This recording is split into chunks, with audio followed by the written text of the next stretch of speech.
Essa viagem não começou ao contrário do que pode parecer hoje, mas sim há 2 anos e 9 dias. Muito drama. E aí, gente, tudo bem? Eu sou o Rick Meirelles e eu toco viela de roda. Esse é o meu canal Viela no Brasil. Sejam bem-vindos. Hoje eu tô aqui para contar a história de como eu consegui o meu primeiro instrumento, que é uma história cheia de espera e estresse. De forma alguma, isso aqui é um tutorial de como conseguir um instrumento fora do Brasil, tá, gente? Isso aqui aconteceu comigo em 2011, uma história que começou em 2006. Hoje em dia as coisas são mais fáceis. Se você quiser saber como conseguir um instrumento hoje no Brasil, checa o meu segundo vídeo, que eu respondo algumas perguntas e uma delas é isso: como conseguir um hurdy-gurdy hoje no Brasil, beleza? Isso é só o que aconteceu comigo. Bom, como você já sabe, eu toco violino mais ou menos desde os 14 anos e eu sempre tive muito, assim, sempre toquei muito inspirado pela música folk de diferentes países de origem celta. Isso me levou a conhecer muitas bandas. Eu já conhecia muito e ouvia muito Luar na Lubre e Miladoiro na minha adolescência, e eram bandas que utilizavam viela de roda. Eu não sabia que era um instrumento. Fui ver que era um instrumento em 2006, vendo o Nigel Eaton tocar com a Loreena McKennitt. E aí, minha vida mudou. Em 2006 eu já sabia o que era uma viela de roda e eu já estava amadurecendo a ideia de que, enfim, eu ia tocar esse instrumento. Mas não sabia como, né? Eu não precisei de muito tempo na internet para saber que não havia viela de roda no Brasil. Não era possível, não existiam construtores, pelo menos não existiam construtores populares ou que estivessem vendendo no Brasil naquele momento. E eu estava na faculdade, estava estagiando, então eu não podia fazer muito a respeito disso. Corta pra 2009, eu formando a banda Café Irlanda com os meus amigos, e foi um ano muito mágico e muito rico, porque encontrar pessoas que tinham esse mesmo interesse musical foi algo que mudou muito a minha vida, porque até então eu tocava sozinho na minha casa esse tipo de música, né? Eu já tinha Lágrima Flor, minha outra banda, mas era um trabalho de pop rock, então essa vertente mais folk, mais música tradicional, isso não tinha um lugar, né, na Lágrima Flor. E o Café Irlanda abriu essa porteira e foi assim uma enxurrada de inspiração. Então em 2009 eu decidi levar isso à frente e conseguir uma viela de roda para poder compor melhor o meu trabalho na banda e a gente poder expandir o nosso som. Foi nesse ano que eu mandei e-mail para diferentes construtores de viela de roda. Eu entrei em contato com pessoas da França, da Alemanha, da Áustria, da Argentina, dos Estados Unidos, da Hungria, e recebi a mesma resposta de todos eles. Olha, uma nova viela de roda vai levar em torno de 2 anos por conta da lista de espera. Eu pensava, mas que porra é essa de lista de espera? Sendo que, gente, ninguém toca esse negócio. Como é que tem uma lista de espera? Em todos os países a lista de espera é 1 ano e meio, 2 anos. Tipo assim, what? Isso foi muito frustrante. Isso foi um processo de meses, entrando em contato com diferentes construtores. Finalmente entrei em contato com Chris Allen, um luthier lá de Cardiff, do país de Gales. E ele me disse o quê? Lista de espera de 2 anos. E com ele eu desabafei. Eu falei, cara, tá todo mundo me falando isso. Assim, sinceramente, eu não tô falando isso só porque eu achei legal o instrumento. Eu tô desde 2006 cozinhando essa ideia e eu não aguento mais receber essa resposta. Assim, como assim? Vai ser 2 anos, então vamos ver isso. Me fala logo o preço e vai ser o que Deus quiser. Falei. Não falei com essas palavras, mas enfim. Sendo que eu era estagiário, meus pais não iam me dar o dinheiro para um instrumento desse. Eu nunca havia viajado, eu não tinha passaporte. Maluco, né? E aí ele me respondeu, Henrique, eu terminei uma viela nova e o rapaz que vai pegar essa viela nova deixou uma antiga dele aqui, que já quebrou e foi consertada, eu consertei ela, você quer ver uma foto? Eu falei, quero ver uma foto. Ele me mostrou essa foto. E aí, meus amigos, eu surtei. Falei, é esse instrumento. Assim, eu poderia ter juntado mais dinheiro, esperado um tempo maior e comprado um instrumento novo, tanto com o Chris como qualquer outro luthier. Mas eu quis aquele instrumento. Eu não sei o que foi. Não sei se é porque eu nunca havia visto um modelo daquele, mas assim, alguma coisa daquele instrumento me chamou muito a atenção. Peraí que tem uma maritaca berrando. E o fato de saber que aquele instrumento tinha toda uma história só melhorou a situação pra mim. Eu falei, tá, é esse o instrumento que eu quero. E aí peguei o pouco dinheirinho que eu tinha, que foi um salário inteiro do meu estágio na época.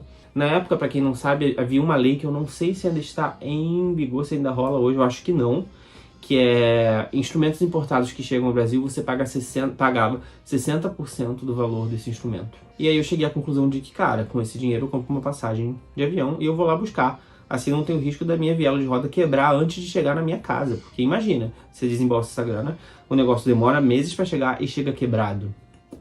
Então tá, vamos fazer isso. Fui tirar meu passaporte. Paguei aqui errado. E ao invés de tirar o passaporte, o que eu paguei? Transporte de produtos químicos em larga escala. E aí, Henrique, você conseguiu seu dinheiro de volta? Não, porque isso nunca tinha acontecido, ninguém sabia o que fazer, era uma burocracia do caramba, e basicamente me falaram que não tinha o que fazer. E aí eu perdi meu dinheiro, foi R$500, que eu tinha acabado de começar a juntar.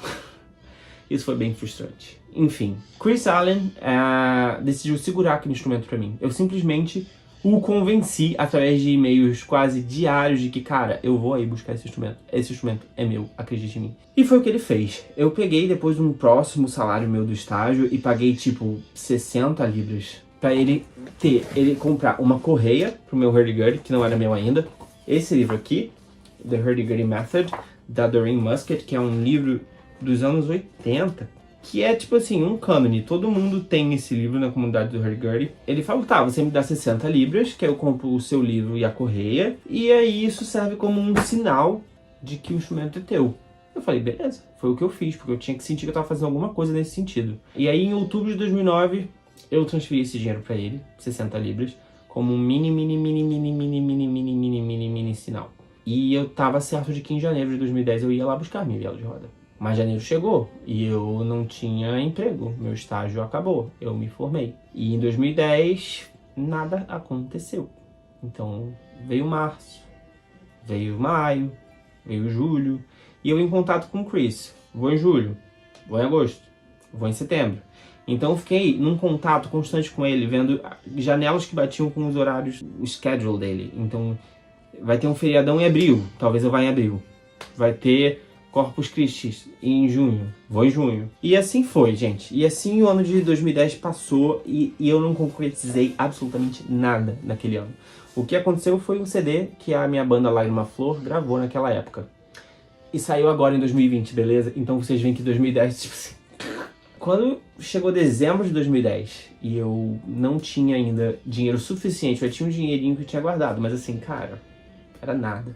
Eu não tava mais aguentando pensar em hurdy-gurdy. Pensar nesse instrumento me machucava. Então, eu adotei várias formas de fazer esse tempo passar. Uma das coisas que eu fiz foi montar esta apostila, Hurdy-Gurdy Stuff, com absolutamente tudo que eu encontrei na internet. Isso vai de partituras até história do instrumento, história das afinações do instrumento, as afinações em relação a diferentes regiões. Cara, eu devorava isso. Então eu dormia, acordava, li e reli isso várias vezes para sentir que eu estava próximo de conseguir o meu hurdy-gurdy. Li livros e livros e livros e livros e 2011 chegou e nada aconteceu. Em 2011 o Café Irlanda já estava assim com um público bem maneiro e a gente estava fazendo shows bem constantes e a gente estava todo mundo muito animado com a banda. Do nada, em algum momento em 2011, surgiu alguém, acho que da Bahia, organizando um festival que ia acontecer em Dublin e no Brasil, né? Ia acontecer na Irlanda e no Brasil.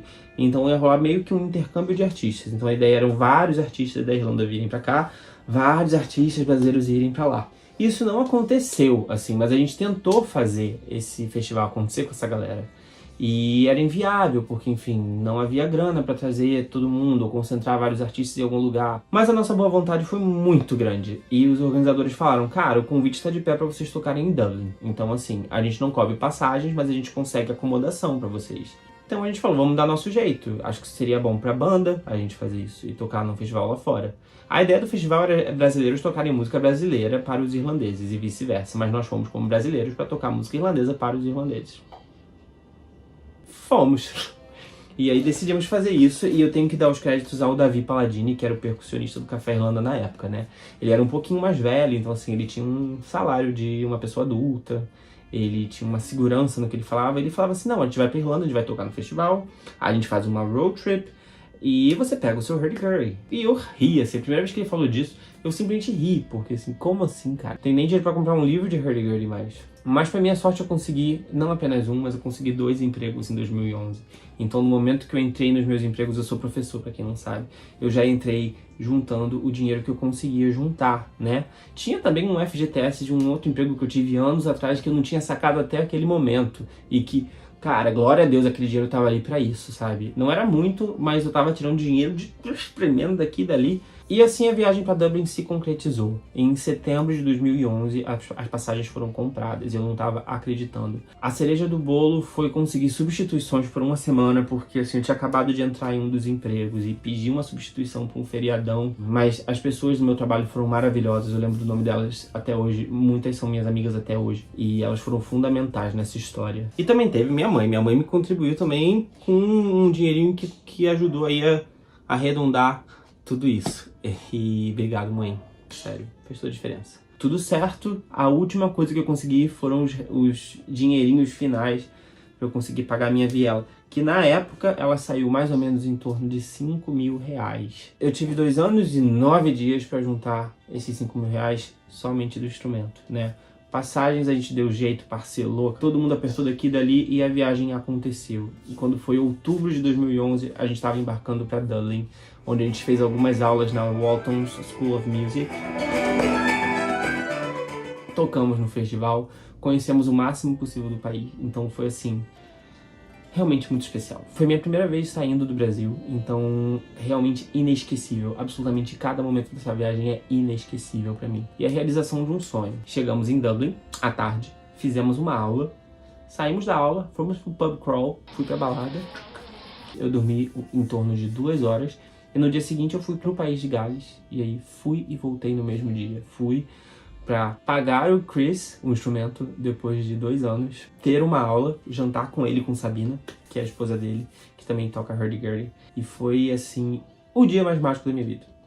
Ponto. Não tem dia mais mágico que aquele, sabe? Concretizar aquilo, eu lembro que o avião ia descendo pra Gales pelas nuvens, assim, e eu ouvindo Carrega Lafar.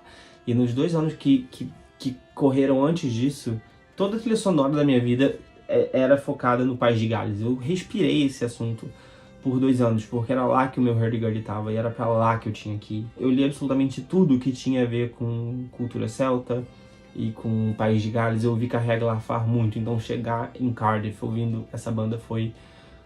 Lembro de chegar no aeroporto, o aeroporto tá vazio, todo mundo foi embora, era Halloween. E aí, cara, tava eu, a mocinha da faxina, e aí o orelhão tocou, e aí eu atendi, simplesmente atendi o orelhão. Tipo, essa viagem é minha, essa chamada é pra mim. E atendi, era a Sabina, a esposa do Chris, falando: Henrique, a gente tá atrasado, mas a gente tá indo. E eles me buscaram no aeroporto, fomos pra casa deles lá em Cardiff. Foi realmente surreal. Eu lembro que a gente foi direto pro ateliê dele. Eu já entrei na casa e tinham vários instrumentos, assim, históricos, perto da lareira. Parecia a casa de 2 gnomos, gente. Eu não sei se isso é, enfim, inappropriate. Mas parecia a casinha de 2 gnomos e foi fantástico. Entrar naquele ateliê e eram vielas de roda, assim, pela parede, né? As vielas que ele constrói, as vielas que ele reconstrói, as vielas que ele tem como colecionador. Então eu vi instrumentos do século XVII, instrumentos do século XVIII. Eu nunca tinha visto um instrumento, nunca tinha visto uma viela de roda na minha frente, sabe? Nem a minha, nem nenhuma. Em 2010 eu fiz um curso de música medieval com Carolina Magalhães no Conservatório Brasileiro de Música. E nesse curso ela tinha uma sinfonia medievalzinha. E aí foi a primeira vez que eu toquei, mas não era um hurdy-gurdy da música folk, sabe? Então quando eu entrei no luthier, no ateliê do Chris, e eu vi aqueles instrumentos, eu quase caí pra trás. E aí ele foi me apresentando um a um, e o meu tava bem ali.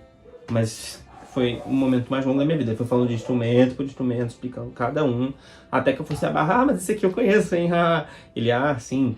And this one, do I know this one? This is, yes, you may recognize this. Let me shine some light on it. Oh. E aí a mágica aconteceu. Eu levei um CD de chorinho pra ele, e ele deixou a música brasileira soar no ateliê dele enquanto ele estava fazendo os reparos finais na minha viela. Ele me deu várias dicas, deixou eu filmar algumas dicas da mão direita e coisas sobre pressão da corda e etc. Ele foi muito solícito. Apesar de tudo isso, gente, se levando tudo isso em conta, a coisa mais fantástica pra mim ainda é o fato de ele ter segurado esse instrumento por 2 anos, sem eu ter pagado quase nada pra ele. Isso fez toda a diferença na minha vida, né?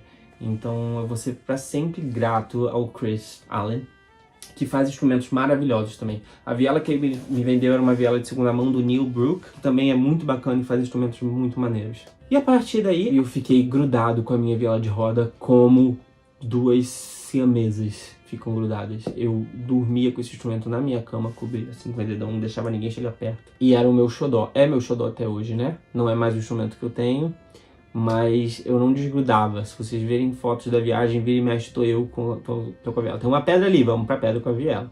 Tem um castelo ali, vamos pro castelo, vou abraçar a viela no castelo também. Foi assim até chegar no Brasil e segue sendo assim até hoje. Então eu tinha muita certeza do que eu queria. Ainda bem que hoje em dia, apesar de ser um instrumento muito caro ainda, as coisas são mais fáceis. Você pode programar, você tem mais informação. Esse vídeo não é de forma alguma um tutorial. Só tô contando a minha história porque eu acho que foi uma coisa bacana. E hoje estou aí, né? Tô aí com essa viela de roda feita pelo Sebastian Hillsman. Mas Henrique, e aí você saiu do Brasil de novo pra pegar uma viela de roda? Sim, sim. E essa história também é muito louca, mas eu conto em outro vídeo. E é isso. Se você gostou dessa história, se você gostou desse vídeo, se esse vídeo te inspirou um pouquinho a tocar viela de roda, deixa seu like, compartilha. E eu vejo vocês no próximo vídeo. Valeu!